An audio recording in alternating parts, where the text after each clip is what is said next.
നമസ്കാരം. ചാമക്കാല ടോക്സിൻ്റെ പുതിയൊരു വീഡിയോയിലേക്ക് സ്വാഗതം കേട്ടോ. അപ്പോൾ ഇന്നത്തെ വിഷയം എന്താണെന്ന് വെച്ച് കഴിഞ്ഞാൽ ആറാട്ടെണ്ണനെ പോലീസ് പൊക്കി. അതന്നെ ഇന്നത്തെ വിഷയം. പിള്ളേരോട് എന്തൊക്കെയോ ആവശ്യമില്ലാത്ത കാര്യങ്ങൾ പറഞ്ഞ് അത് പുള്ളിക്ക് ഇപ്പോഴുള്ളൊരു സ്വഭാവമല്ല. കാര്യം എന്താ വെച്ച് കഴിഞ്ഞാൽ ഇതിനു മുമ്പും പുള്ളി ഒരുപാട് സിനിമാ നടികളോടും നിത്യാമേനോടാ അങ്ങനെ എന്തൊക്കെ കുറേ പിള്ളേരോടൊക്കെ പുള്ളി വിവാഹം കഴിക്കുന്ന കാര്യമൊക്കെ പറഞ്ഞിട്ട് അതിനു മുമ്പ് ഒരുപാട് പ്രശ്നങ്ങൾ പുള്ളിയുടെ പേരിലുള്ളതാണ്. അപ്പോൾ ഇപ്പോൾ ഇത് ശരിക്കും പറഞ്ഞു കഴിഞ്ഞാൽ ഇപ്പോൾ ഷൈൻ ടോം ചാക്കോരെ പിടിച്ചപ്പോൾ ഇയാളൊക്കെ ഭയങ്കര ശല്യമാണല്ലോ. എപ്പോൾ നോക്കിയാലും ഈ എന്താ പറയുക, ഈ മറ്റേ വനിതാ തിയേറ്ററിലേക്ക് ഇപ്പോൾ കയറ്റില്ല.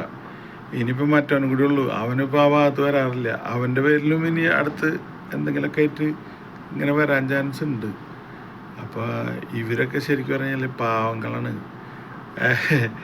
എന്തെങ്കിലുമൊക്കെ ഇങ്ങനെ പൊട്ടത്തരം വിളിച്ചു പറഞ്ഞ് ആവശ്യങ്ങൾ ഇങ്ങനെ ഇൻസ്റ്റയിലും അതുപോലെ തന്നെ യൂട്യൂബിലൊക്കെ ഇങ്ങനെ വൈറലായിക്കൊണ്ടിരിക്കുന്ന അത് കണ്ട് സഹിക്കാൻ പറ്റാത്തതുകൊണ്ടാണ് ഇവരൊക്കെ ഈ ആവശ്യങ്ങളിങ്ങനെ കൊണ്ടുപോയി കുടുക്കിയിട്ടുള്ളത്. അല്ലാതെ ഇപ്പോൾ അവർ അങ്ങനത്തെ കുഴപ്പക്കാരൊന്നുമല്ല.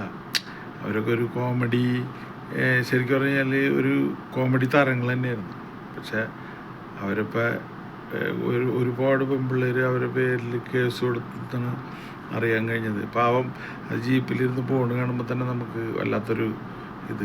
കാരണം എന്താണെന്ന് വെച്ച് കഴിഞ്ഞാൽ പുള്ളിക്കാരൻ വൈകുന്നേരം ഇതിനു മുമ്പ് ഞാനൊരു വീഡിയോയിൽ പറഞ്ഞിട്ടുണ്ടായിരുന്നു. പിന്നെ വൈകുന്നേരം ആകുമ്പോൾ പുള്ളി ചെന്ന് കണ്ടിട്ട് 2 എണ്ണം അടിച്ചിട്ടാവുള്ളൂ. അവിടെ ഇങ്ങനെ കിടന്ന് കഴിഞ്ഞിട്ടാണ് പുള്ളിയുടെ വീഡിയോ ചെയ്യൽ. അതിനെ പിന്നെ പിറ്റേ ദിവസമൊക്കെ അതിനെക്കുറിച്ച് ഓർമ്മ ഉണ്ടാവില്ല. ഇതിനു മുമ്പ് ആ തിയേറ്ററിൽ ഇനി ഒരിക്കലും പോകില്ല എന്നൊക്കെ പറഞ്ഞ് അങ്ങനത്തുള്ള പ്രശ്നങ്ങളൊക്കെ പുള്ളി ഇതിനു മുമ്പ് ഉണ്ടാക്കിയിട്ടുണ്ട്. എന്നിട്ടും ആളാ സമയമാകുമ്പോൾ അവിടെ ചെല്ലും. അപ്പോൾ പിറ്റേ ദിവസം ഇതേപോലെ യൂട്യൂബർമാർ വന്നിട്ട് ചോദിക്കും, എന്താണ് ആറാട്ടൻ വീണ്ടും ഇങ്ങോട്ട് വരില്ല എന്ന് പറഞ്ഞിട്ട് വന്നല്ലോ എന്ന് പറയുമ്പോൾ പുള്ളി പറയും, അതൊക്കെ ആ നേരത്ത് പറഞ്ഞല്ലേ, അപ്പോൾ അതല്ലാണ്ട് പറയണതാ, അതുകൊണ്ടാണ് അങ്ങനെ വന്നത്. അപ്പോൾ ശരിക്കും പറഞ്ഞു കഴിഞ്ഞാൽ ഇവരൊക്കെ വെറും നിരപരാധികളാണ്. ഈ അലയൻസ് പെരേര അവരൊക്കെ ട്രോളുന്നു, യൂട്യൂബ് ചാനലൊക്കെ നടത്തുന്നത്. ഇപ്പോൾ നമ്മളെപ്പോലുള്ളവരൊക്കെ എടുത്ത് എന്തെങ്കിലുമൊക്കെ ട്രോളുന്നു എന്ന് മാത്രമേ ഉള്ളൂ. അല്ലാണ്ട് ഇവരൊന്നും ആർക്കും ഒരു ശല്യം ചെയ്യുന്ന ആൾക്കാരല്ല. അതായത് ബാലര പ്രശ്നത്തിലൊക്കെ നമ്മളെല്ലാവരും കണ്ടതാണ് ആളെ. അല്ലാതെ ആർക്കൊരു പ്രശ്നക്കാരൊന്നുമല്ല. ഈ പെണ്ണുങ്ങൾ എന്ത് കണ്ടിട്ടാണ് ഇങ്ങനെ ഇവരുടെ പേരിൽ പരാതി കൊടുത്തതെന്ന് ആണ് ഇപ്പോൾ അറിയാൻ പറ്റാതെ.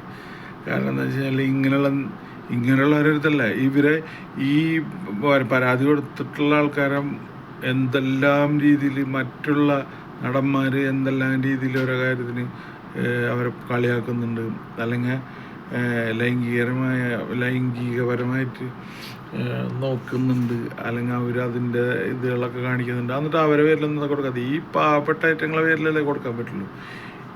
അല്ലാതെ എന്താ പറയുക, വേറെ വലിയ ആരെങ്കിലും പേരിൽ കൊടുത്തു കഴിഞ്ഞാൽ വിവരം അറിയും. അവരടുത്തൊക്കെ ചെന്ന് കണ്ട് കാര്യം നടത്തി കാശും മേടിച്ച് പോരുന്ന ടീമുകളൊക്കെ ഈ എന്താ പറയുക, ഈ പരാതിയായിട്ട് വന്നിട്ടുള്ളത്. ഇവറ്റങ്ങളൊക്കെ പാവങ്ങളാടൂ. അവരുകളൊക്കെ എന്തെങ്കിലുമൊക്കെ ചെയ്തും കണ്ട് ജീവിക്കണം. അയാളുടെ അമ്മയും മാത്രമേ ഉള്ളൂ വീട്ടിൽ. പക്ഷേ ഇപ്പം ഈ പോലീസുകാർ എന്നിട്ട് കൊലക്കുറ്റത്തിന് ശിക്ഷിക്കപ്പെട്ട ആൾക്കാരെ വരികയാണ് എല്ലായിടത്തും തെളിവെടുപ്പും കൊണ്ടു നടക്കലൊക്കെ. ഇതാരെ കാണിക്കാൻ ഈ പ്രഹസനം? കേരള പോലീസിന് വേറെ പണിയില്ല. അല്ലാണ്ട് തന്നെ എന്തെല്ലാം കാര്യങ്ങൾ നോക്കാണ്ട് അതിനൊന്നും അവർക്ക് നേരമില്ല. ഒരാളെ കിട്ടിക്കഴിഞ്ഞാൽ ലോകം മുഴുവനും ജീപ്പിൽ ഇങ്ങനെ കൊണ്ടു നടന്നു കണ്ടിട്ട് അയാളുടെ പേരിൽ ഇല്ലാത്ത കേസ് മുഴുവൻ കെട്ടിവെക്കുക. ഇതൊക്കെ തന്നെ നടന്നിട്ടിരിക്കുന്നു ഇപ്പോൾ. അല്ലാതെ വേറെ കാര്യമുള്ള കാര്യം നല്ലത്. ഇതിപ്പോൾ ഈ പരാതിയിൽ എന്ത് ഗവൺമെൻറ് പറഞ്ഞാൽ അയാളൊന്ന് ഫോൺ ചെയ്തിട്ടുണ്ടാവും. ചിലപ്പോൾ അയാൾക്ക് ഫോൺ വിളി കൂടുതലാണ്. എല്ലാവരും നമ്പർ മേടിച്ച് ഫോൺ വിളിച്ച് വൈകുന്നേരം 2 എണ്ണം അടിച്ചു കഴിഞ്ഞപ്പോൾ എന്തെങ്കിലും പറഞ്ഞിട്ടുണ്ടാവും. അതൊക്കെ ഇത്ര വലിയ സീരിയസ് ആയിട്ട് എടുത്ത് എന്തെന്നാ പറയുക. അപ്പോൾ ഇതൊക്കെയാണ് നമ്മുടെ നാട്ടിലത്തെ അവസ്ഥ. അപ്പോൾ അടുത്ത വീഡിയോ ആയിട്ട് വീണ്ടും വരാം. ഓക്കെ.